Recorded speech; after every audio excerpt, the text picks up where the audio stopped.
What's going on, everybody? We're back with the Real Bodybuilding Podcast, and I have a special guest for episode 72, Mr. Chris Bumstead. How are you, sir? I'm good. I'm good. Happy to finally be making onto this podcast. I feel like I was dipping and diving you for a little too long. Dude. I had a lot of people requesting me to be on here too, and I'm very flaky sometimes, so that's my bad. You gotta pass for some reason. A lot of people fucking dodge me, and I'm like, fuck that guy. And then you just gotta pass. I don't know why. Appreciate it. No, I know you're busy. I know, obviously, you're Mr. Olympia. You got a lot of engagements, and you got a lot of appearances, and you got a lot of shit going on. You got your YouTube channel and your own podcast. So I know how it is, but I appreciate you making the time to come on, man.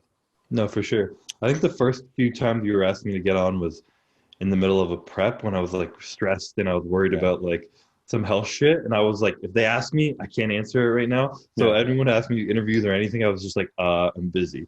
Because I was like scared to be asked questions I didn't want to answer, but yeah, it's all good. I actually appreciated your answer because you didn't beat around the bush. You were just like, I'm not really into doing long interviews because I know like this is like an hour long, and I'm like, okay, well, he doesn't want to talk for now. I mean, it makes sense. So yeah, like, well, at least he's fucking honest. Anyway, so we got a lot going on. I'm doing the Olympia series, so I wanted you to come on. I thought we'd start with the obvious stuff, which is the Olympias coming up in 6 or 7 weeks.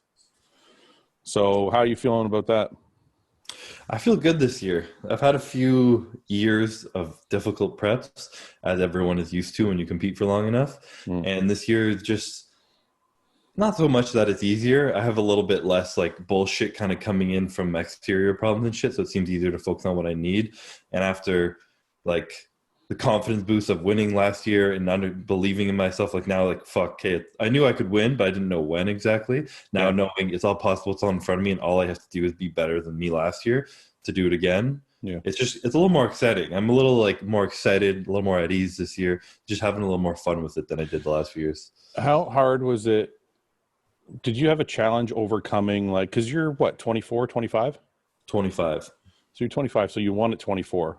And I'm like, at 24, did you have a struggle overcoming the mental hurdle of like, I'm going to be Mr. Olympia? Or did it seem like you deserved to be there and you should have been there and you knew you could win and all that? Or was it like a jump for you to know that you could beat Breon? I think that's exactly what 2018 prepared me for. Because 2017, I came hot out of nowhere and I had no fucking idea what was going on. Yeah. I got to Olympia, didn't know what the fuck was going to happen. When I came second, I was like, holy shit. And at that point, people were already like, oh, he's going to win next year. He's going to win next year. Yeah. And that's when I wasn't ready. I wasn't ready to like be the champ. I would have probably cracked if I had one. I would have like fallen off or something. And in 2018, I had my illness and health issues that kind of came up. And I remember coming second place and my sister asking me at one point, she's like, do you think if you won, you would have been ready to like take on that pressure? Yeah. And I was like, fuck no. I was like, honestly, a little relieved I didn't win that year. And I was grateful for getting through and doing how I did. And I was like, I was not ready that year. And then 2019 rolled around. And I think that feeling of not being ready and coming back stronger the next year really mentally prepared me to kind of handle it in a much more mature and proficient way. Yeah. So I think sometimes that kind of stuff happens. I mean, I don't know if you're religious or not. I'm not very religious, but I do believe in just weird things sometimes happen for a reason. Yeah. Like, and this is on a much lower scale, obviously, because you're talking about Mr. Olympia. But when I went to I tried to get my pro card the first time, I won the heavyweight class, but they gave the second pro card to the second place super heavyweight. I'm like, how could you do that? That guy wasn't even in the overall lineup. Like, how does that fucking happen? Right. So I was pissed, but I realized I got my pro card 2 years later, and I realized if I had won in 2004 and got my pro card, I wouldn't have been ready. So it's funny how sometimes like you're held back, but it's like for a good reason, even though nobody wants to lose, but like when you look back in hindsight, it was probably a good thing for you.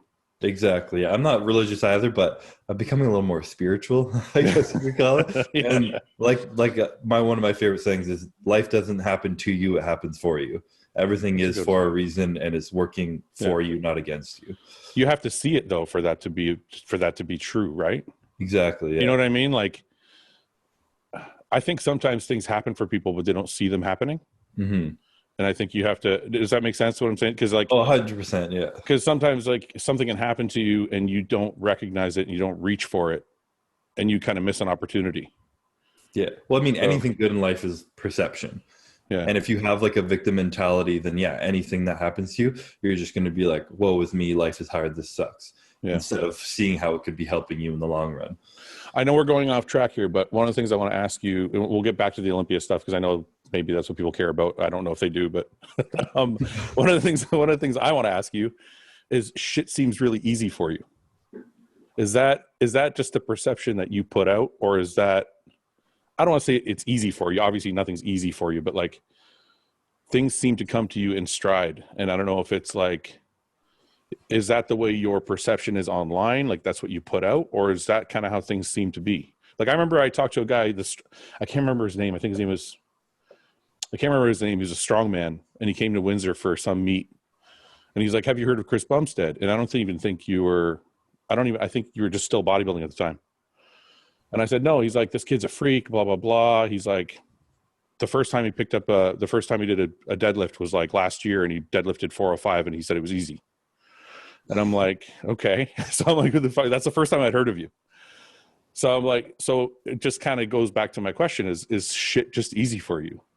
I mean, in that specific example, I was deadlifting since I was like 12 in high school in my gym. Oh, so it wasn't your first time? Fuck no. I was training like a power lifter when I was in high school at lunchtime and shit, trying to deadlift, squat, bench. That's all I gave a shit about really back then. So that not so much. But obviously I will never deny that I'm extremely genetically gifted, and a lot of that stuff came to me. Yeah. But like in terms of like overall, I'm a huge believer in that like the more you like fight things and stress about things and kind of like swim against the river, essentially like in a metaphorical way, then everything gets harder. But the more you can kind of just like be at ease, go with the flow, and like be kind and be fucking, don't get your hot head about you. I've kept a similar family around me, so my mindset hasn't changed since a young kid. I have like my sister, my Ian will put me in place and they keep me humble. I don't surround myself with more Instagram influencers and like change. Yeah. Like I haven't changed my vision of what I want and how I want to get there. It hasn't changed over time, and it's allowed me to kind of keep gradually climbing up. Obviously, I've faced my own trials and tribulations, like throughout a few of my preps, being in the hospital in a prep.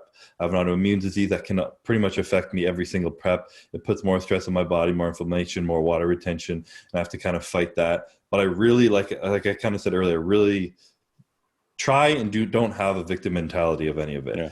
I'm not like, oh, fuck, like if I didn't have this, I could be so much better. It's more like, this is making me stronger. It's making my mind stronger. It's forming me to be a better person, to kind of like look at things a little smarter. It's made me a lot healthier and health conscious of how I eat, as opposed to just like fucking stuffing in Five Guys, like I know a lot of young bodybuilders do. So it's kind of that health thing specifically, at least kind of forced my mind into focusing more on health and being a little more specific and intense into my like overall training and everything. So I guess that's kind of a long-winded answer, but it's all just how I try and like view everything in my life, is like, it's all kind of going with the flow. No one has an easy life. And if you can just roll with it and be adaptive to anything that comes, be grateful for what you do have, I think life kind of has a way of handing you good things. One of the things you said was you try and swim with the stream. And you remember the book, The Secret?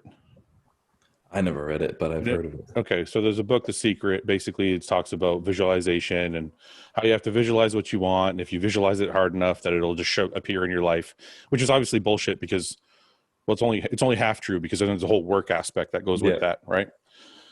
But anyway, one of the guys that was promoting the book was talking about swimming against the stream in your life, and how a lot of people feel like they're swimming and how you shouldn't, and you should be swimming with the stream. And this book will help you align that. And I thought of it when you said that, because in my life, in prepping for shows and in bodybuilding in general, there's been a lot of times where I was like, should I really be doing this? Like, this doesn't feel like I'm going with the flow. It feels like I'm forcing something that shouldn't be. But then I wonder to myself, well, maybe it's just hard right now, and that's why I feel that way, and I keep going. But like, the question is, how do you think someone knows when they're not when they're swimming against the stream? Like, is there something that tells you like, this is the way I should be going? I think it's not so much about the ease of swimming with the stream, but just like the belief that you're going in the right direction. Well, let me interrupt you for 1 second. When you have an autoimmune disease or disorder, is it disease or disorder? Disease. Same thing. Disease. Okay. Yeah. And you're in the hospital. Don't you think to yourself, I'm swimming against the stream? But then you win the Olympia and you're like, I'm swimming with the stream. So like, which one dictates you know what I mean? Like, you know what I'm saying? Like, there's got to be those thoughts in people's head that give them a direction that, yes, I'm going the right way. I think that's what I mean though, is I don't think it's so much like the plans set out for you, but so much that you can decide it yourself, in the sense that when I was in there, I still believed in my core and loved bodybuilding, that this is what I wanted to do and this is what I was meant to do, and like I still wanted to do it. Obviously I had a lot of fears from that. I've had some doubts that maybe I shouldn't be doing this, I'm putting too much of my health at risk and everything like that. But through it all, even in that prep when I was 4 weeks out sitting in the hospital, I was like, I need to fucking just like get out of here, get back in the gym and just like do this, because this, I know in my core this is what I want to do. And I didn't kind of waver on that goal, and it just felt like it was the right thing to do. And once I got through it and I like strengthened my mind through it, and at the end of that process, that was one of the happiest, most grateful moments I've ever had in my entire life, was coming second at the Olympia that year, because it was just like, it just felt like, fuck, you did it. Like, be proud that you just got through all that bullshit and this is where you should be. And it just, that really kind of reaffirmed that, like, fuck it, like you can get through anything, just keep going in this direction, this is what you want. Yeah. How do you think, one of the things that I think a lot of people suffer from is that victim mentality? What do you think, why do you think, what happened in your life that enables you to like not have that and just actually be the opposite? Like, is it strong family ties? Is it something else? Like, what is it that people can do? Because I know a lot of guys are like I've been there where I would like tore something and I'm like, oh, why does this happen to me? It only happens to me. Meanwhile, it happens to everybody. Right. And you just kind of got to push through it. But like, what do you think it is that keeps you driven never to like succumb to that attitude? I guess there's maybe a deeper podcast than you thought it was going to be. I'm always ready for a deep podcast. I'm always ready for it. It could be a lot. I'm sure a lot of it is family ties and stuff like that. Like, I know, and I will not hide that I was raised by an absolutely amazing family. Yeah. My parents were extremely supportive. They were hardworking individuals. They taught us a lot of good morals and lessons my entire life. Yeah. And I think maybe not being surrounded by anything like that. Like, my dad, I've never really heard him complain. Yeah. He's the kind of guy who will like work all day, and my mom's working even longer than him, so he's the one taking care of us and doing all this. I'll get up at 5 a.m. to miss traffic to get to work, and he's just smiling and happy to spend 10 minutes with his kids at the end of the day. It's like, just happy, grateful all the time. So I think definitely being around that helped me a lot.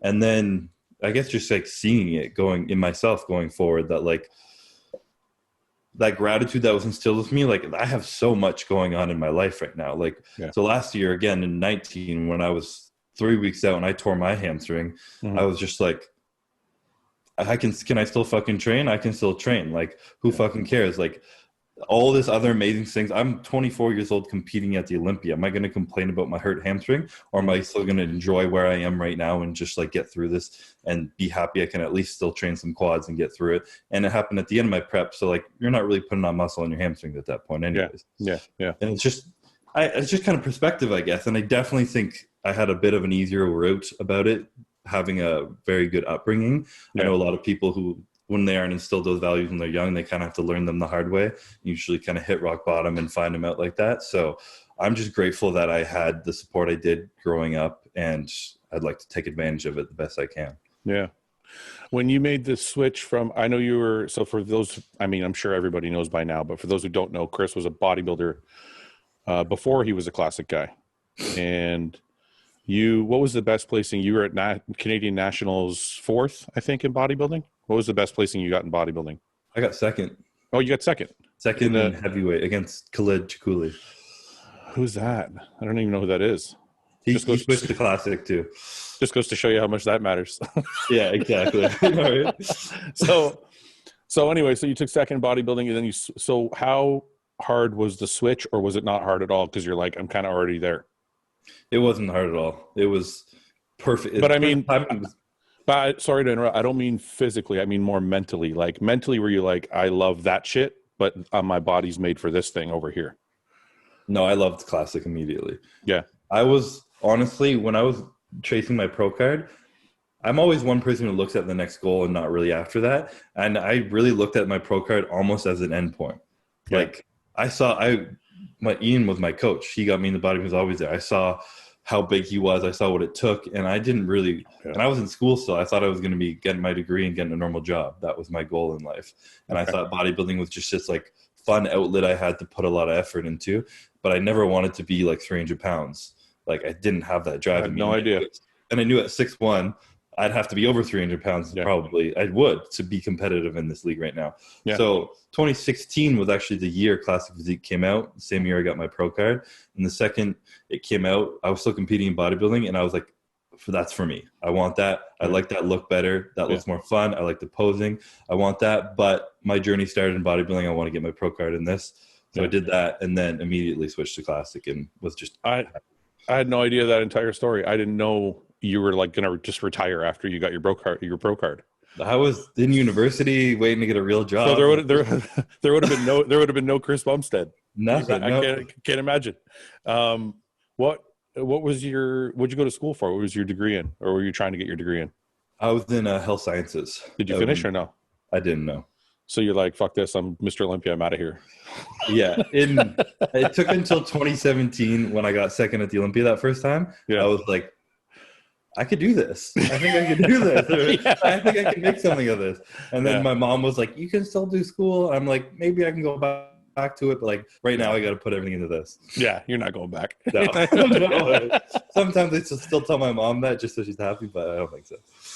Yeah. So, okay. So you get your pro card, they come out with the classic thing and you're like, this is amazing. Danny Hester won the first time, correct? Yep. And then Breon won the second one. And was that the year that you took second? Yep. The first year he won. Yeah. What's it like? Like, I don't know, man. I don't know what that feels like, right? Like most open pro bodybuilders don't know what that feels like because short of like Flex Wheeler and Phil Heath, there's not very many people that come out the gate and end up in the top 5 or top 3 at the Olympia. So 1 year you're like second in a bodybuilding class. 2 years later, 3 years later, you're second at the Olympia. Like it's a far fucking jump, you know, like it's a big jump. So I'm like, what does that do to your mentality? Did you get arrogant? Did you get overwhelmed? Was it too much pressure? Like, did you handle everything okay? Like, how was that drastic change? I think I handled it well because I didn't really realize what was going on, to be honest. It was like, when it happened, I was just like, oh, wow, I did this. Like, maybe I should put more effort into it. And like, I was putting everything I had into it, but I meant like put my whole life into it. The whole like aspect of like trying to get a sponsor and traveling and making a life out of that side of it. Yeah. And then that moment, that year of 2017 was just strange. Like I said, all I was expecting was to try and get my degree, get a job, and all of a sudden that whole mentality switched. And all of a sudden then that's when I started looking at like the next goal was just winning the Olympia. I was always one step at a time. I would always get my pro card, win a pro show, get to the Olympia. When I first did Olympia, I was like, if you can come like top 5 and be one to your routine, that'd be sick. And then came second. I was like, holy shit. Okay, next goal is to win. Yeah. And I think, like I said, I've always surrounded myself with good people, and I'm surrounded by my high school friends still and everything. And I remember coming second at Olympia, still lived with 5 guys in like a frat type house in university. Yeah. I went back home. They're like, oh, you came second. That's sick, man. Like, you want to booze tonight? Like, they didn't know what the fuck it meant. No one at my school knew I was a bodybuilder or anything. Yeah. They were just like, this guy's fucking huge. Are you only in second year? And then it was like, that was pretty much all it was. Yeah. And no one gave a fuck about me. They didn't look at me twice. It was like, I wasn't Chris Bumstead, the bodybuilder. I was just this big dude at the school that went to them. He spent too much time in the gym, you know?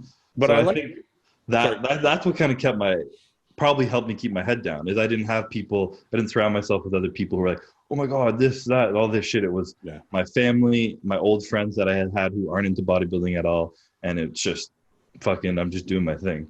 Well, I noticed online you're very self-deprecating. Like, you don't take yourself too seriously. I see your friends shitting on you all the time. Oh yeah. I just see little comments here and there, and I'm like, I find it very cool because, like, my friends are into bodybuilding.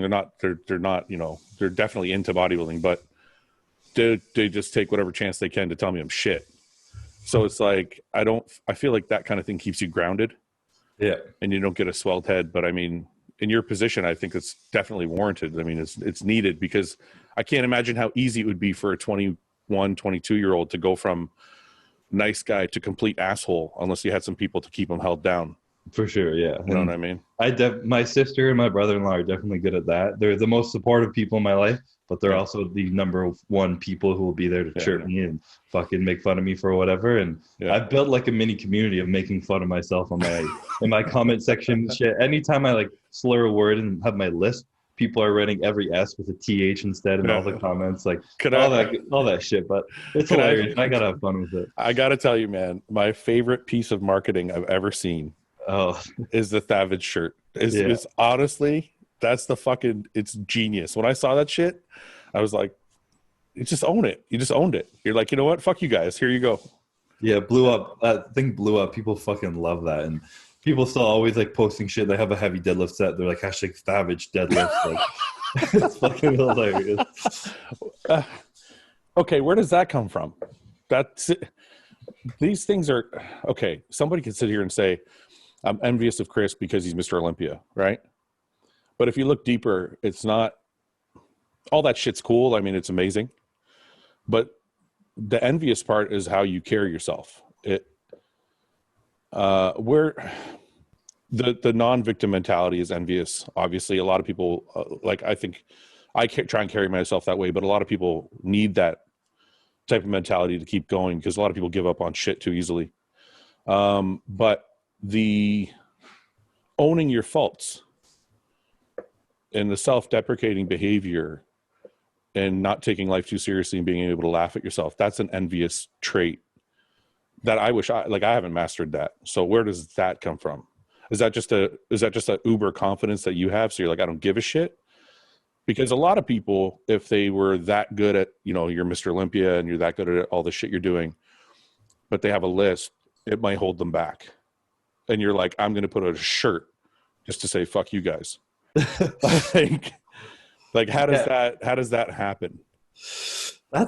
You're really making me figure out why my character is what it is today. But I think part of that comes from, like, I naturally have a lot of like empathy for people, and when I can like see stuff that kind of like hurts them and like makes them feel insecure and shit, and I'm always like, why? Like, who cares? Like, that's not who you are. That doesn't define who you are. And like, I want to like, and I almost like feel that for them. And I had like a fair amount of insecurities and shit when I was younger, nothing crazy, but like I grew up to realize none of it really fucking mattered. So like, kind of get over it. I obviously still do. I'm far from perfect, but I've also like, I was raised really well not to judge anyone for anything. And at the end of the day, like I don't know how it came about. I just kind of understood that if I can laugh at myself, then no one's going to laugh at me. They're going to laugh with me. Yeah. It's funny because when you're saying that, basically, and I've talked about this before on the podcast in relation to anxiety, because I've dealt with a lot of anxiety in my life, mostly social anxiety. But what I always say is you have to learn to get comfortable in your own skin. And once you kind of accept who you are, then all of those other things are okay. Right. But people don't generally do that at 23 or 24 years old or 25 years old. So like you said, you had a lot of insecurities when you were younger. How did you, first, let's go to that. What insecurities did you have? Like, was it the lisp or was it other stuff? The lisp for sure. I had like extreme like anxiety, like performing in front of people or something like that. Yeah. Like giving like speeches and shit. Yeah. Like I would like call in sick and like fucking sweat through my shirt. And when I get nervous, I feel like my tongue's swelling in my mouth. It's just my lisp getting worse. I've been there, yeah. And I can't talk, and then that makes it just spiral, you know, shit like that. I'd be the kid who would like break his pencil, and I'd be too anxious to walk to the front of the class and sharpen it in front of the class because then everyone's gonna look at you. Yep. And it's just like kind of stupid shit like that. And I wasn't like, and I hit it well. I was like a pretty popular kid in high school and just like had a lot of friends, but I just always felt like a little like sometimes like I still like going out in like hoodies and baggy shirts because I don't like feeling like I'm in tight clothes and looking uncomfortable or something. Yeah. Just like little things like that. And I didn't really have anything concrete that just kind of like pushed that away. I still have the odd days where I kind of like feel that kind of shit, but it was more like just putting myself out there and getting comfortable with the shit that made me uncomfortable. I kind of got thrown into a lot of like video marketing shit, talking in front of some crowds and doing some shit, and it was just stressful. And I thought I was shit as fuck for the first few years. I still don't think I'm that good at talking. But I was always such a quiet kid. I didn't like to talk a lot, but the more I just kind of got thrown into it and did it, and every time I felt like I fucked up and people were like, bro, that was really good, man, like, and kind of supported me, I was like, oh, okay, I guess this isn't that bad. And like, I'm getting better. Every time I do it, I'm a little less anxious, a little less nervous. So like just getting thrown into that world definitely helped me a lot. And most people don't really have that opportunity. Just like, oh, you're 21. All right, let's put you on this plane and you go need to do this video marketing and talk to these people and that kind of shit. But it forced me out of my comfort zone. Yeah, you're 100% right. That's actually it. Because the key to anxiety and from what I've read anyway, has always been do the thing that makes you uncomfortable. Like do the thing that's making you have anxiety. Yeah. So like for me, for example, like my social anxiety was horrible, but when I turned pro, Muscle Tech would make me go to expos and stand there and shake hands with 1,000 people. For the first 10, 15 people, I'm sweating and I'm quiet. But after like the 15 people go by, you're like, okay. And then by the time you're done the day, you're like, okay, I'm good. You're chilling. Yeah. And so you make a good point, which is obviously you just had to do that. But I think that's the problem with most like quote unquote normal people is they don't have to do that shit. Exactly. They can just keep hiding. Yeah. Like they can go to their 9-to-5 cubicle or factory or wherever they work and not have to face the challenge. Yeah. Whereas for you, it's like either you face it or you don't bodybuild. Yeah, and that's exactly why I feel like this quarantine fucked so many people up.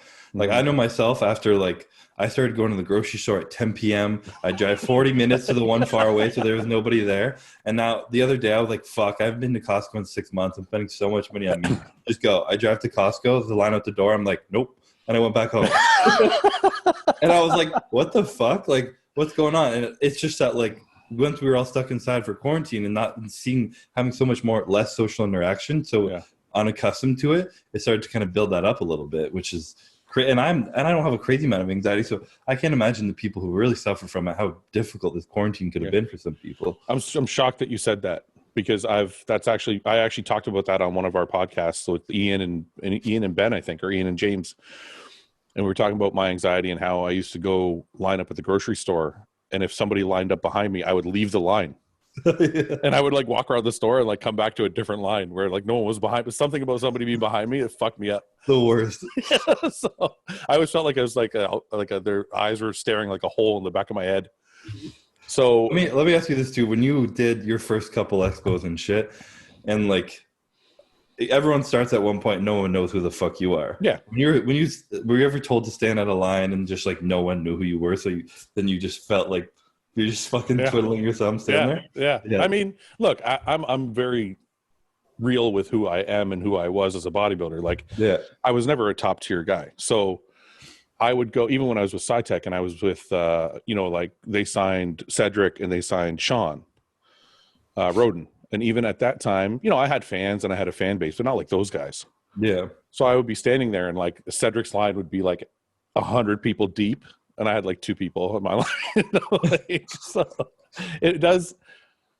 I don't know, man. I think by that time though, I was like 33 or 34. I had kind of already had a grasp of like who I was as a person. But in my younger years, that would have tormented me. It would have been like, I don't know, crushing to my ego or something. I don't know. Yeah. But anyway, so we'll go all the way back to the Olympia. You are getting ready. I wanted to talk to you about your autoimmune disease. What exactly is it and how, I mean, I don't, if you can talk about it, what exactly is it and how does it flare up, and are you at any risk at any time of it flaring up? So it's pretty much just an autoimmune disease, something I was born with that kind of lays dormant, and it affects my kidneys personally. Yeah. I've had another flare up when I was like younger, like 19 or something, and it kind of affected my whole vascular system. Yeah. But that was apparently like a fluke incident. Yeah. And then so it affects my kidneys more often, and it's usually brought on from physical, mental, extreme stress, or potentially at random. So like it's kind of felt like at random sometimes, but it always will get worse or potentially or flare up during prep. Obviously, it's a lot of mental stress. Plus, people don't really realize like the cardio plus the weights, less days off, less food in your body. That's all stress on your body. It's all raising your cortisol. It's all difficult. Plus, if you're not sleeping great and everything's running through your mind, all that shit obviously is bad. It's high stress, and that's the kind of shit that can bring on autoimmune. And it's just, so essentially it's been kind of managing physical and mental stress for me to keep it at bay. Yeah. and inflammation is also another big thing. Okay. So my diet had to be cleaned up a lot to avoid any foods I couldn't process. Anything that bloated me got cut out. None of that shit. I got to make sure I sleep. I take more rest days. I used to take 0.5 days off a week. Now I would take 2. And Ian's like, Ian with Adamant this year is like, okay, here's your split, where it's going to be an 8-day split, 3 days on, 1 day off, repeat, kind of spread things out and give yourself the rest it needs. We started prep a little earlier, and I was a little leaner this year. We want to not push as hard. So last year I was like, didn't know really what was going on, and I was holding on some water. So he's like, okay, we need to cut like all your calories. You're not losing any weight. Let's put less stress on your system and see how that goes. And that drastic caloric change, I think, caused a little more stress. And then luckily, once my body kind of adapted to it, it calmed back down a bit last year. This year, we're just taking a much slower approach. And mentally, this is, I think, is the biggest game changer for me. Last year was a prep I went through in fear, a lot of fear. I was kind of waiting. I was waiting to get sick. I can say that. I was like telling myself, well, like, fuck, like, I'm going to get sick eventually in this prep. Like, it's whenever it comes, like, fuck. Almost trying to prepare myself, but also just living in fear. And that's what made me really not enjoy that prep at all. And I've said this before a few times, and it was a feeling I wasn't really happy to admit. But when I won the Olympia with a lot of relief, I was like, fuck. I was like, it's over. Like, I did it, you know? It was almost like that almost overcame the happiness of winning a little bit. So I was like, that can't be. And I was a little like in my own head and not the happiest for like a bit after the Olympia. I just kind of felt lost and confused and didn't know why. And now I've come to realize it was because I was suppressing so much emotion. And obviously suppressing emotion doesn't get rid of it. It just fucking makes it implode eventually, and just made me feel like not right in my skin. So with that being said, I've tried to like mentally attack this a lot different. And instead of the moments when I'm like scared or feeling like it's going to come on, instead of being like, you can't feel that, it's just going to make it worse, I'm trying to like feel it and be like, yeah, it's fucking scary. Like, you got through it last year though. Like, feel this fear, understand that it's going to subside, and just like have a moment. If you need to cry, take it, fucking just feel this moment. But like overall, if you let this control your mind, it is going to control your body, kind of thing. That's been like kind of a mental battle that I've had to just go through in my own head, and understanding that it's in my control to choose to be healthy, essentially. And if I can make that choice and that belief in myself, then I just kind of have to believe that that's the way it's going to work. And that's kind of got to keep my stress at bay and kind of handle it. You don't feel, it's almost like you don't feel any need to be the big, strong Mr. Olympia guy. You're not scared to show your like emotions at all in any way, shape, or form, it seems like. Because I've seen you cry online like a whole bunch of times. No. And that's something that I think I do have to attribute to my father. Is he, to me, is like the most manly man ever. He's not tough. He doesn't act. He doesn't act tough. He's tough as fuck, but he doesn't act it. He is just fucking real, like as fuck. He's never the kind of guy who will be like try and fucking be. He doesn't get angry. He doesn't need to show strength or anything like that. He's just confident in himself and real with himself. And to me, that's like, I grew up with that. To me, that's what like a man is. So I didn't have any like I didn't grow up around the wrong kind of stereotypes, I guess. Yeah, I grew up in like this the perfect stereotype of what a man is. But it's like, it's weird. I feel like we live in a time where it's wrong to be like manly, like for lack of a better word, like whatever the stereotype of manly is, it's wrong, right? It's like toxic masculinity. It's like horrible, right? I don't feel like it's bad, but when you say, I don't feel the need to get angry and yell and stuff like that, that's an envious position to be in, because I feel like men get angry and yell and all that shit. And I feel like you kind of have, it's like you figured out that it's okay to cry. And for some reason, people let you. Nobody like, do people shit on you for that? No. Like if I cried right now, it'd be like, nobody would watch the podcast anymore. They'd be like, that guy. But see, that's the mindset that fucks with people. That's not true. I bet you anything, if you cried and you owned it and you were like, fuck, it's just a bad day, I'm just feeling it. Yeah. People will be like, fuck, I have those bad days too. Actually, like, if someone as badass as fucking Fouad, who's known as being a fucking badass, he can cry, then it's okay for anyone to. I guess you're right, because when I had to pull out of the Chicago show, I got a little weepy at the end of my post, and people actually kind of sympathized with it. That's showing strength. It is. It's strength to own your emotion. If hiding stuff is weakness, in my opinion. So if you feel something and it's real and you feel you need to hide it, that's more weakness than it is being real and honest with yourself and everyone around you and owning it. That takes more strength. So what is it to be manly then? We're way fucking off topic. I don't really give a shit. I just like, sometimes I like exploring this shit sometimes. So what is it to be manly then? Because I got to be honest before you start. I got to be honest. I'm a little bit meatheadish here, because I'm not a fan of the word toxic masculinity. No, yeah. I like this is gonna sound so fucking bad, but I like gender roles to a certain degree. Like I like a man to be a man, right? Like I agree with you there too, and I think that whole toxic masculinity stuff is a bunch of bullshit. And I do try and envision like what a man is most of the time, like just like being like the tough guy. Like if fucking something's going on, it's cold outside and my girlfriend doesn't want to go, I'll be like, fuck, I'll go out there in a t-shirt then, you know? like I obviously still do that kind of bullshit. Okay, good. Okay. And there's still that realm of like being a tough guy, but it's also being, to me, the other side that makes it kind of complete is just being genuine and real and honest with yourself. Mm-hmm. You know, if you're like acting tough because you're insecure and you're afraid of things and you're hiding it by being tough, that's one thing. But if you're actually tough and you're fucking like being like, you can be like doing something you're afraid of, let's say, like I'm fucking scared to do that, but I'm going to go fuck it up anyways. Instead of being like, I'm not scared, I'm going to go do it. But you are scared. That difference to me is kind of like you're just owning your own truth and you're still going to fuck shit up. Well, that's the definition of courage, is when you're scared, but you go anyway. Right? Yeah. So then if we're going to put a summary to it, then being a man physically means you can still be the tough guy physically. And I find it funny that they gave that analogy, but it's a perfect analogy. If your girl's cold, you give her your fucking jacket, you walk around in a t-shirt, that's a manly thing to do, right? Yeah. But I think that would be looked at wrong now, though. It'd be like, why'd you do that? Now is she inferior to you? Like, you know what I mean? Like nowadays it's like, but then that's the insecurity coming from women.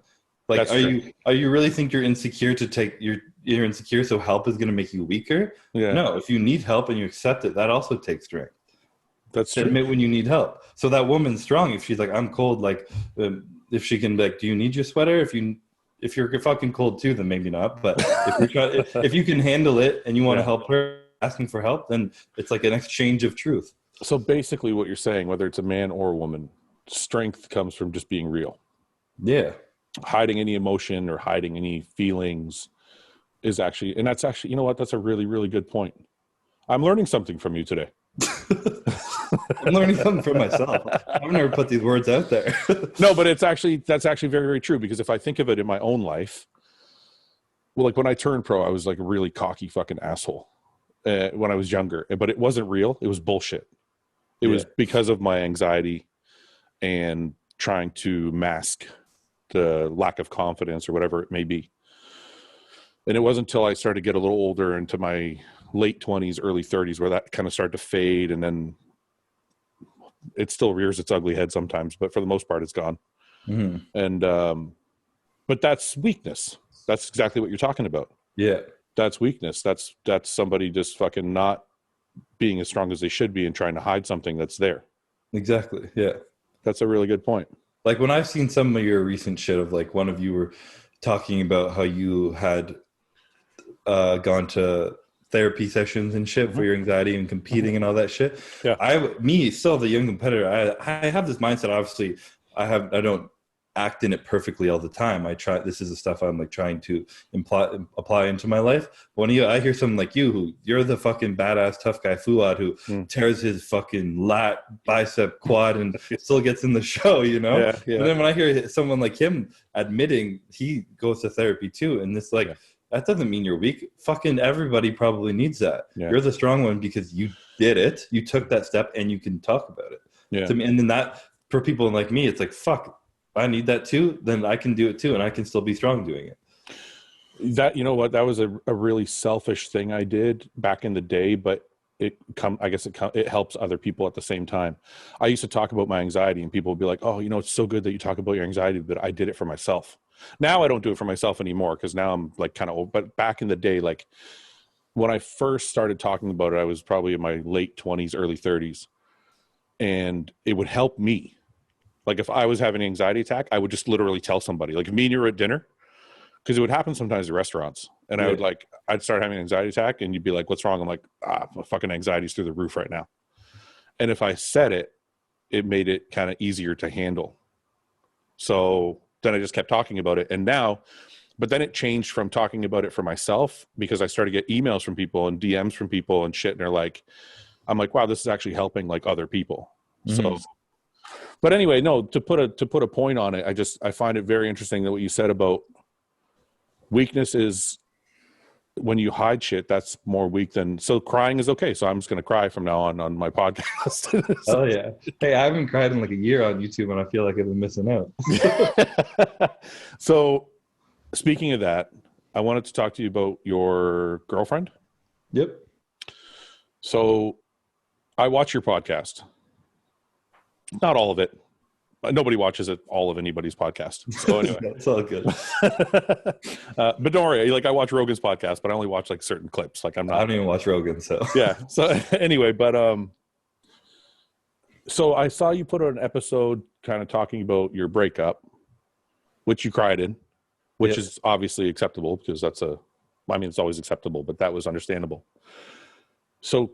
But now I'm seeing that you guys are back together. So do you want to talk about any of that? Like, and how that kind of went up and down and back? I can touch on stuff if you have questions. Yeah. I don't want to like, you don't have to get it open with it. Yeah. You don't have to get it like detailed. Just like, so when did you guys, for those of you who don't know, your girlfriend's Courtney King. Yep. She is not the current Miss Bikini Olympia, but was Miss Bikini Olympia one year. I'm not sure what year it was. 2018? 2016. Yeah. So you guys are like the king and queen of the prom, basically. So what, okay. So how did you guys meet and how long were you together before you broke up? Met in 2018, right after that stressful Olympia of mine. Yeah. I think she saw some of my posts or maybe my video of me crying or something and was like, wow, this guy doesn't look like a typical meathead fucking douchebag. Yeah. He seems to have some like genuine substance to him. Yeah.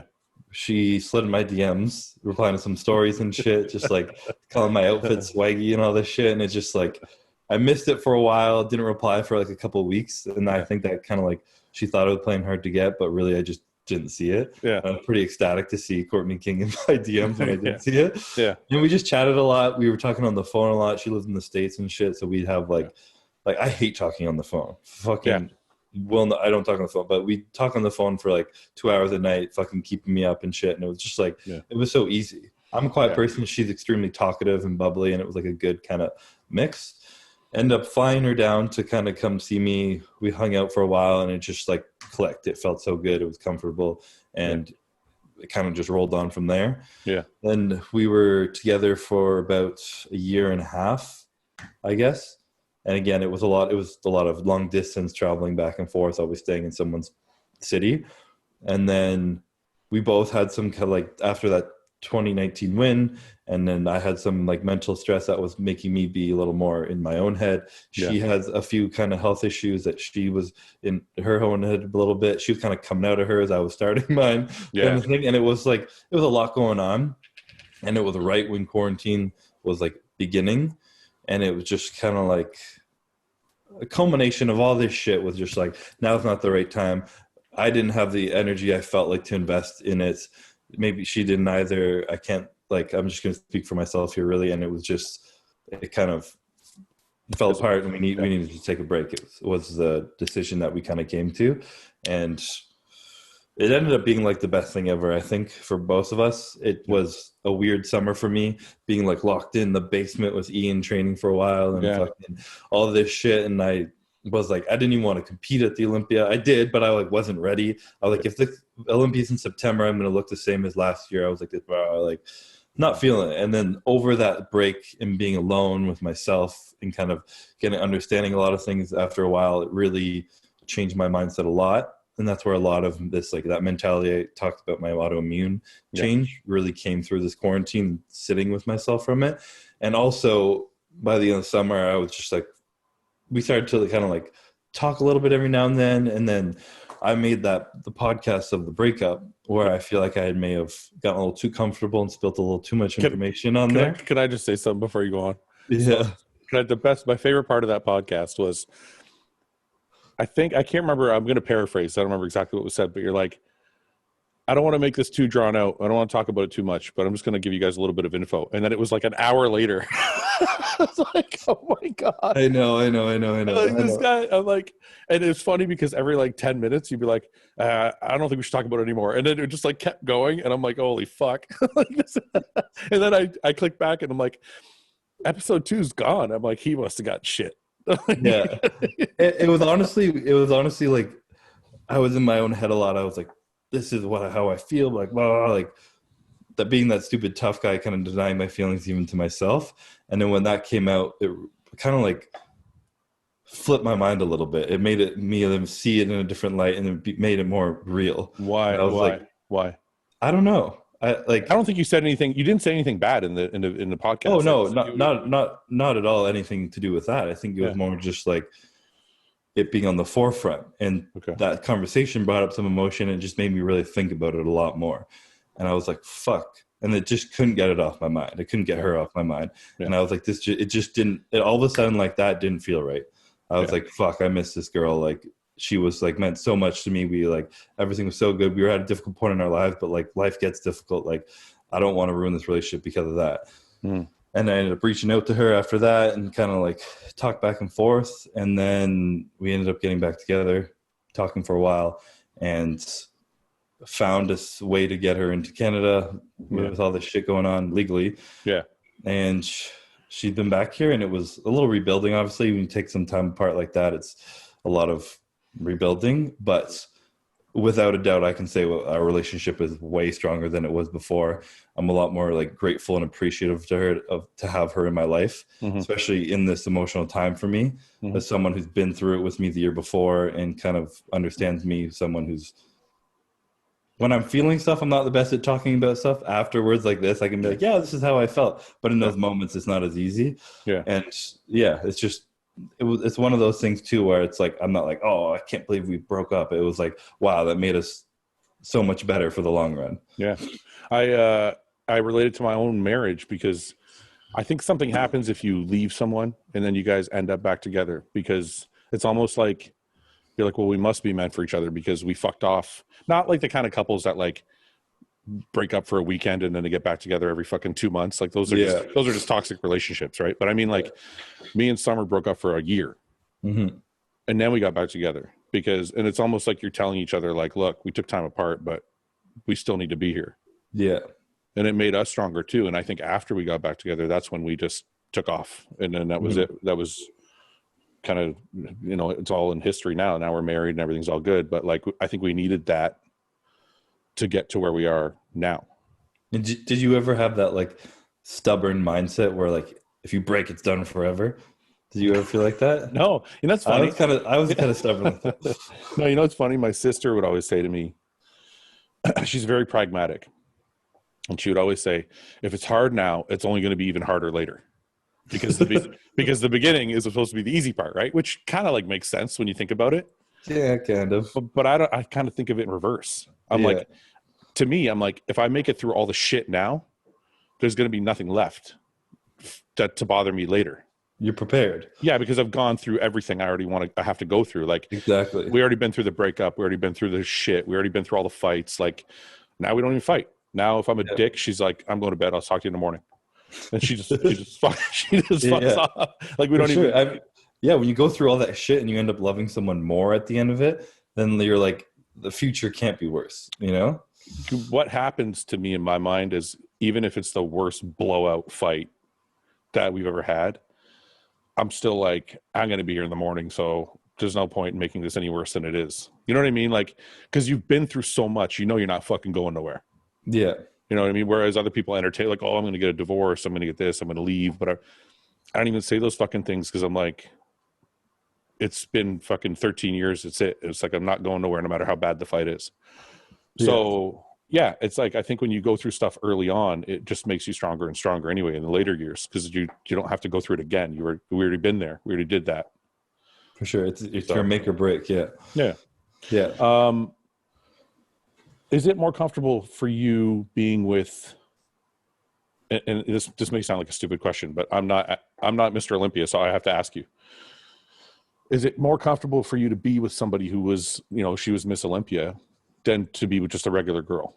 Because I would imagine in your position, I would imagine that in your position, your DMs are fucking loaded with women messaging you and shit. So I'm like, but it's not just because whatever, if you're good looking or that. It's like, I know if I was in your shoes, part of me would be like, well, does that girl just want to be with me because of Mr. Olympia? I would think those thoughts. I don't know if those are arrogant to think, but I would think that kind of shit. Like, is she a groupie or is she real? So what my point is it easier to be with somebody like Courtney because she's obviously not a groupie, because she's in the, you know what I mean? It's like a Hollywood actress dating a Hollywood actor. Yeah. They're already, do you know what I mean? They're already on the same level. They're not groupies. Interesting. I definitely have that fear sometimes when people reach out to me. I'm like, they don't actually give a fuck. They just like, but I'm honestly, in my opinion, there was more time that I would think another influencer or competitor would reach out to me because of who I am. Yeah. Because outside of this whole fitness world, no one really gives a fuck about the fitness world. No. But if I'm talking to a normal person and I'm like, oh yeah, I'm Mr. Olympia, they're going to be like, you go to the Olympics? Well, what do you do? You know? Whereas or if it's like another person who's in it, they're going to be like, well, he's at the top. So like, that's, to me, that's more likely that those are the kind of people I'm talking about. I'm not talking about like the girl you met at the grocery store. Okay.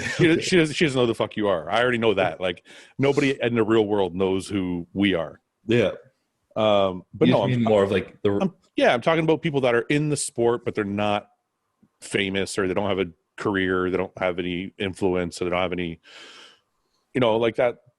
The beginning fitness girl messages you. Like, to me, I would be like, is that girl messaging me because she likes me, because she's read my posts, because she's heard me on YouTube and she likes my personality, or is she like me because of all those things plus I'm Mr. Olympia? Yeah. Right? Yeah, it definitely has crossed my mind with people, and for that kind of reason, I always told myself I wasn't gonna get in a relationship with like a competitor or someone in this realm at all. I said that, but like, she to me is just so much different than anyone I've ever met in the industry. Well, like, it's an anomaly. And when we started talking, it just like, it felt so different than anyone I'd ever come in contact with, that it just like felt good. And it wasn't because she was Miss Olympia and she understood. It was just the person she was. Yeah, I guess what I was trying to say was, because she's been at that level, those thoughts might have not gone through your head like they would have with somebody who is not at that level. Yeah, maybe. You know what I mean? I never really thought of that, but it didn't come through my mind. So maybe that's why. That's what I mean. Like, maybe. Yeah. Anyway. So I want to talk about work and business and how successful you've been at that, because I remember talking to you. You guest posed at my show with Ian like 4 or 5 years ago now. Mm-hmm. And was that long ago? I think it was 2017 or 2018. Maybe I'm just old and it feels that long ago. I don't remember. But I think it was 2017, because I know you were, or it might have been the year you were second. It might have been 2018. I think it was 2017 before I came second. Yeah. Okay. Stopped guest posing after I got sick Yeah. in 2018. Why'd you stop guest posing? Just felt like it was extra stress on my body, and I felt like I had to look good on stage. I didn't want to push my diet or anything for a couple grand and standing on stage. I wanted to be good on for the Olympia. That makes sense. Yeah. So you guest posed for me. I remember talking to you backstage. I'm not going to name any names, but you had a sponsor at the time. And I'm like, what was your contract for? And you told me, and I'm like, you're going to be, I think you were already second at the Olympia, because I remember thinking to myself, that's not enough money for him.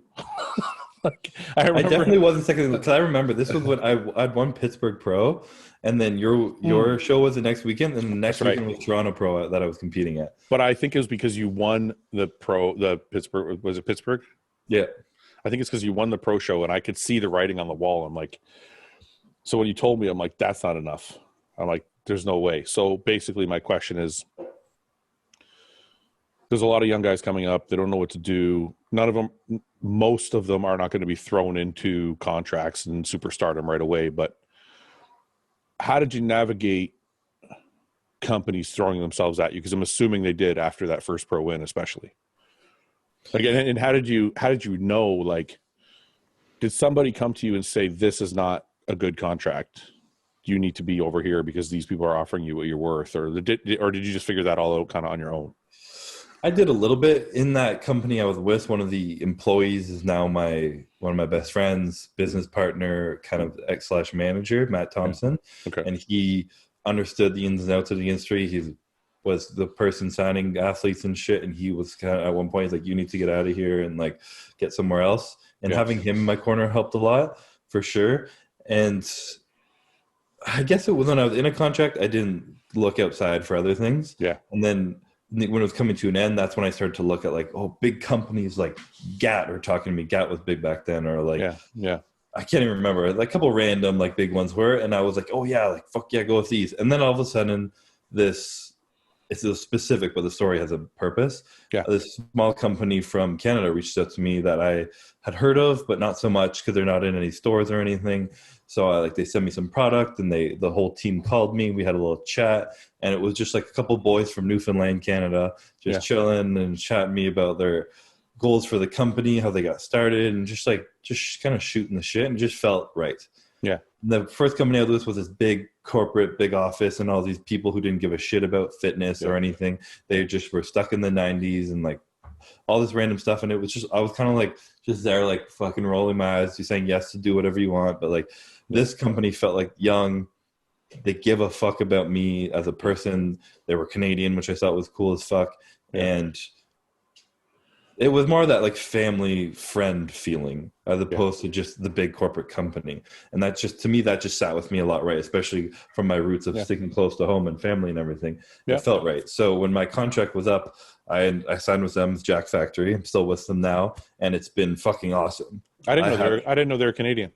They're most of their sale are in the States because they're online based, mainly through Amazon and shit like that. Yeah. But they're fucking like, I was right in my reading of them. They're so chill. Yeah. They have like some guidelines they want me to follow. If I miss it, they're like, make up for it when you can, kind of shit. Like we have a good understanding. They're making my own line of supplements with me alongside them, like a CBum signature series. And it was that whole just like, and they're smaller too. And it was just that feeling that it felt right, that it matched my personality, and the people behind it were like, gave a fuck about me and kind of felt more chill than just like a bunch of bullshit guys with suits trying to make some money. Yeah. Yeah. I think people underestimate that, how much that matters. Yeah. Because people just think, well, go for the big check. But like, I don't know, man, when you're with a company for 2, 3, 4, 5 years, especially, I mean, you're still fucking young. You might be with them for 15 years. Who knows? Especially if they're coming out with your own line. Yeah. So I think the relationship matters more so than the check sometimes. For sure. Like I'm talking to a guy right now that I'm thinking about bringing on to Hostile. And he's like, I make good money. I'm happy with the company I'm with, but your shit resonates with who I am. Like our style, right? Your brand. Yeah, our brand. And plus he's like, we're friends. So he's like, plus, we're friends. So we can talk about products. We can talk about marketing. We can talk about, like, he wants to be involved, right?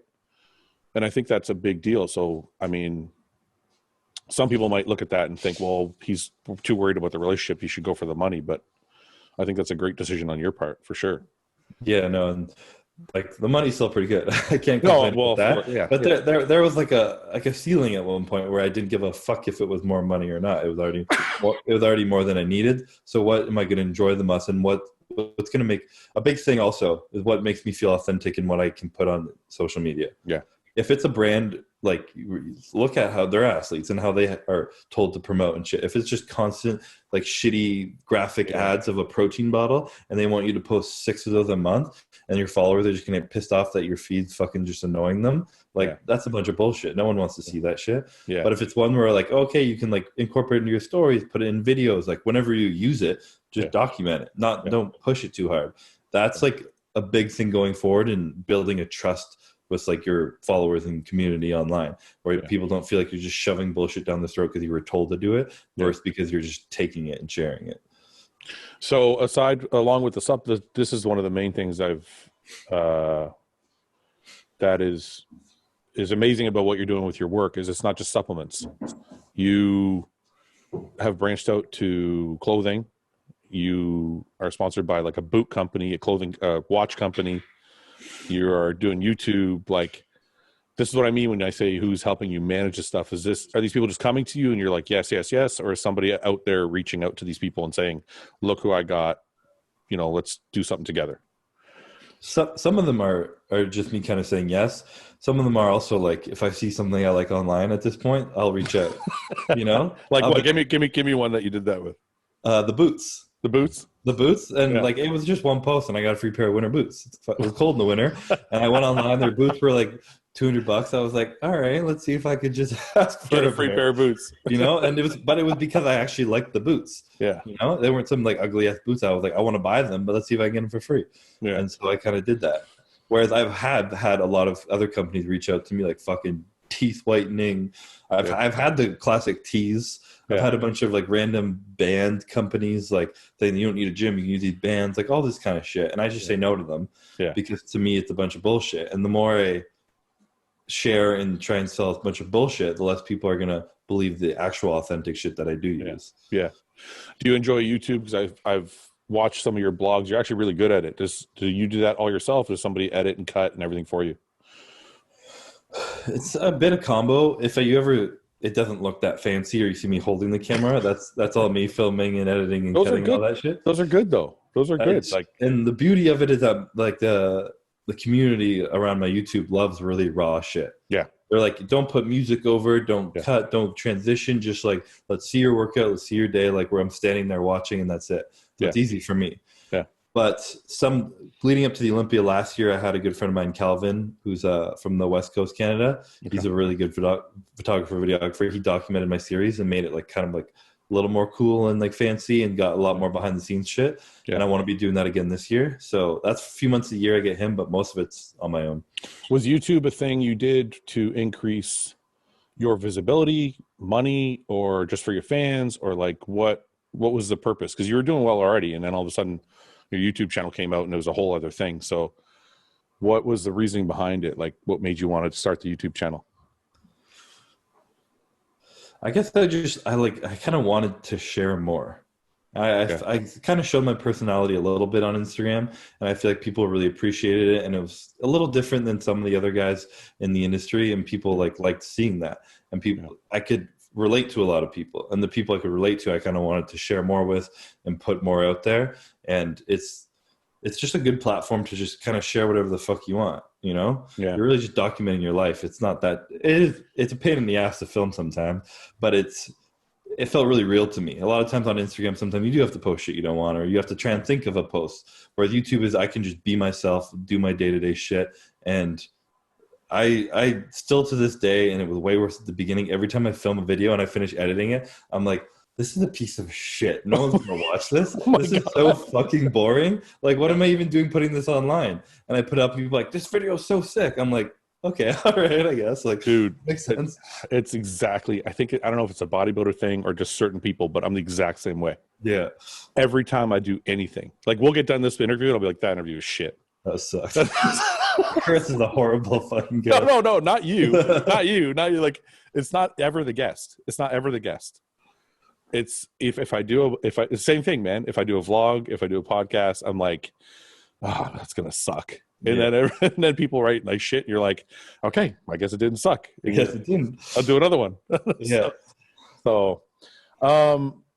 Okay. Well, I don't want to keep you too long. It's been over an hour, but I do want to go back to the Olympia real quick. So, a couple things I want to know, and there's so much more I want to talk to you about, man, because I find you pretty fascinating because you're very different than everybody else.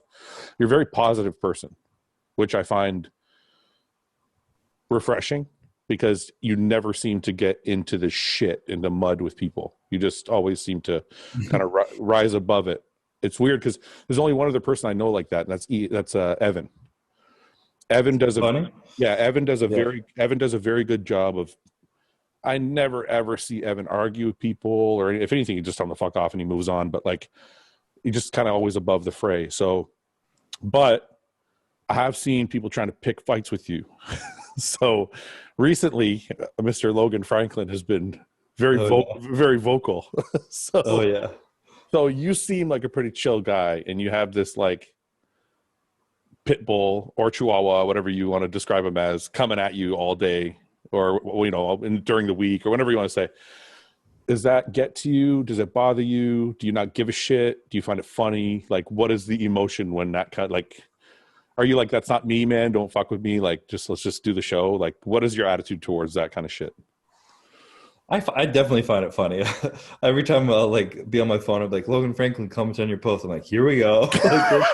Just like ready for whatever the fuck is coming in, or whether it's Breon or fucking anyone.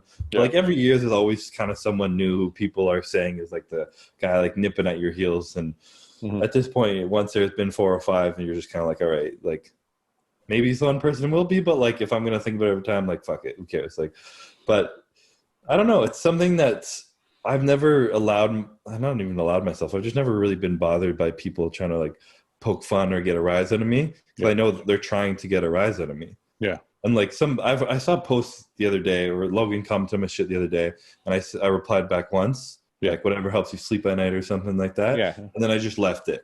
And then there was a feed of 140 comments. I read it. Ian was in there. Logan was in there.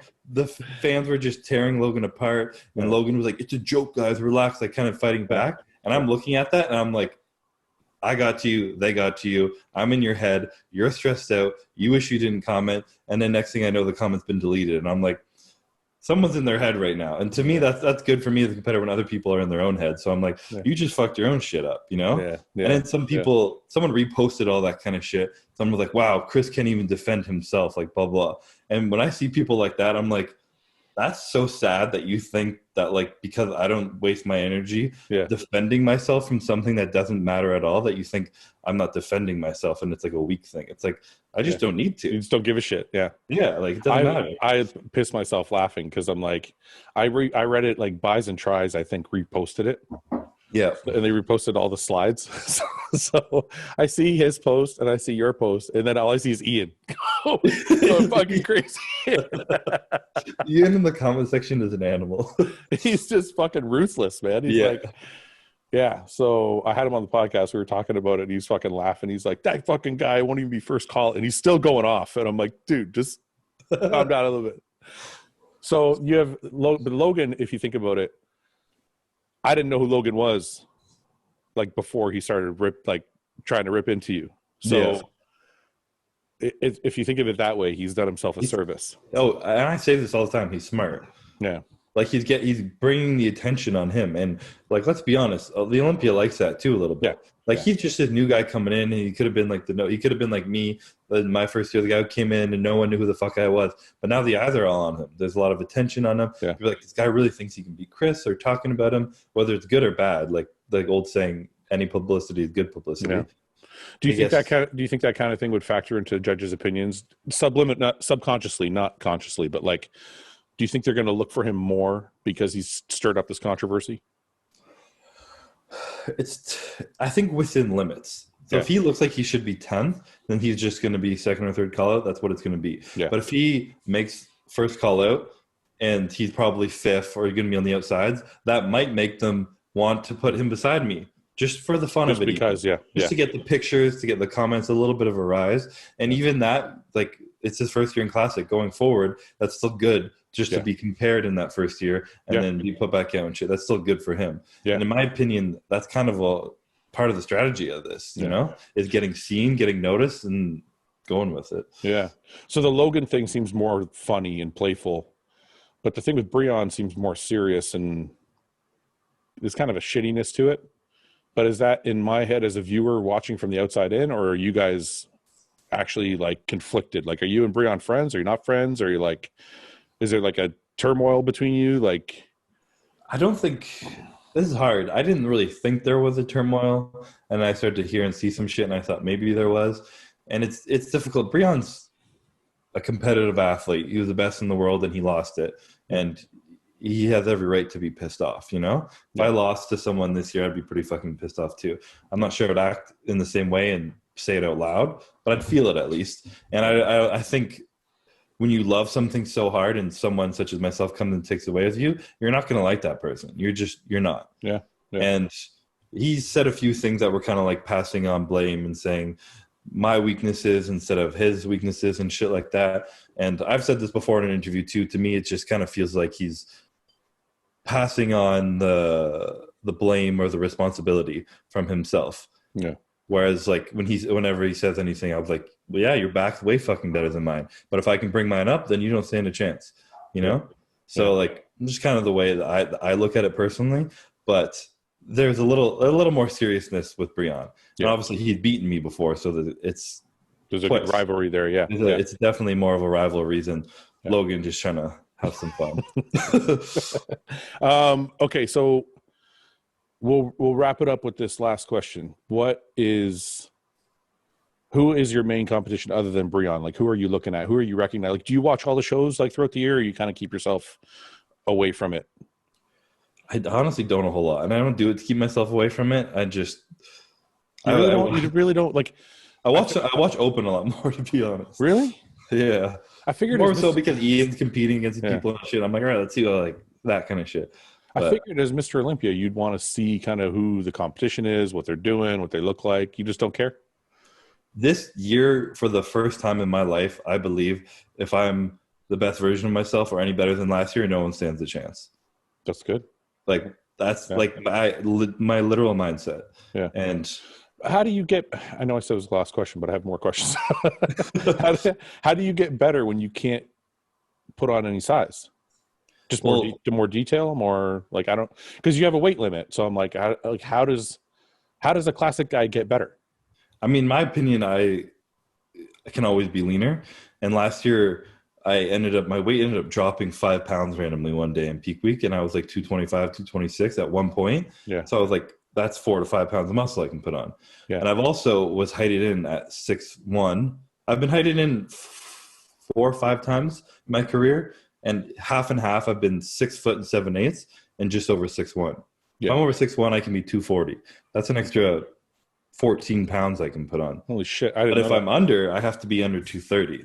Yeah. So it's like that 1 inch is 10 pounds is a big difference. So I got to fucking crack my back a whole lot and figure out the next couple. This year, I think that 5 pounds is like the most I did put on, and that's going to be the change I need. But going forward, if I can height in this year at 6'1", I'll technically be 10 pounds under my limit. Have you gotten an inversion table? I haven't yet. Oh, dude! See, I'm helping. This is going to be the key to your success. There you go. And I want the credit. No, you got to get an inversion table. The ones that you hang upside down. I've heard of it. I've heard of some bad things too, but maybe if you do it too long. It's bad if you like. I don't go all the way upside down. No, you just go. I have it set like here, and I only do for 10 minutes a day. Okay. Yeah. But I bet you it'll stretch you out that 1 inch, and then you can have room to grow. Is it hard loving to lift and not being able to like go crazy? Like, do you want to bulk up? Like, do you feel like you want to bulk up, or you don't care? I mean, I still train balls to the wall as hard as I can. Yeah. I push food maybe a little bit less for a little bit less length of time. Right. Like most year I'll say a little lean and then I'll have kind of a bigger push near the end of my off season, but I'm always training as hard as I can. Yeah. Because I'd rather eat nothing and train hard than train like not hard and eat, you know, kind of thing. Yeah. And it's allowed me to take less and less drugs over the years. Yeah. Having a weight limit and my health issues, and which has helped me a lot. I can like pull stuff out and do less and just like end up looking the same or a little bit better because I'm putting more emphasis on my food and training than that side of it. So I'm still at an age right now where I'm still growing and playing with it all. Maybe in a couple of years, I'll be at that limit and be just stuck and trying to move weight around, whether putting my back, less off my legs, whatever. Yeah. But right now, I'm still just focusing on growing overall. Yeah. All right. I'm not going to keep you any longer, but you have to do me a favor and come back again because we didn't touch on any bodybuilding shit. Talk about what it meant to be a man. And the purists out there are going to be like, you fucking assholes didn't talk about carbs or protein or anything. So maybe that's a good thing for me though, because the last year my bodybuilding has like fucking skyrocketed. Yeah. And I haven't learned much new about bodybuilding. Yeah. I've learned a lot more about myself. Yeah. I know. And it changed a lot. So like it's something to learn from this too. That's what I want to know about. And there's a lot of people out there that like these types of discussions. But there are a lot of people that want to know how Chris stays lean, how Chris fucking stays lean and squats 5 plates, how the fuck he deadlifts 600 pounds, like all the technical X's and O's shit. So if you have time after the Olympia or whenever you want, I'd like if you don't mind coming back for an hour, we can shoot the shit about some of the X's and O's stuff. For sure. I mean, fuck COVID prep right now. I'm chilling around until I train later in the day. So just let me know. Or maybe we can get you back for a bodybuilding and bollocks with Ian and we can just talk nonsense for a fucking hour straight about like, there you go. But I'm sure you have some good stories to share. But anyway, okay. I'm going to let you go, dude. I know you're busy. I know you got a lot of stuff to do. I appreciate you coming on, man. And I'll get this up soon. Hopefully everybody loves it. Sounds good, man. Thanks for having me on. Good luck at the O if I don't talk to you. And thanks again. Appreciate it, man. All right, brother. Hey, guys. Thanks for watching. Please subscribe, share with your friends, and like the video. And if you get a chance, check out the description for all the different links to all the different places you can find Hostile and myself.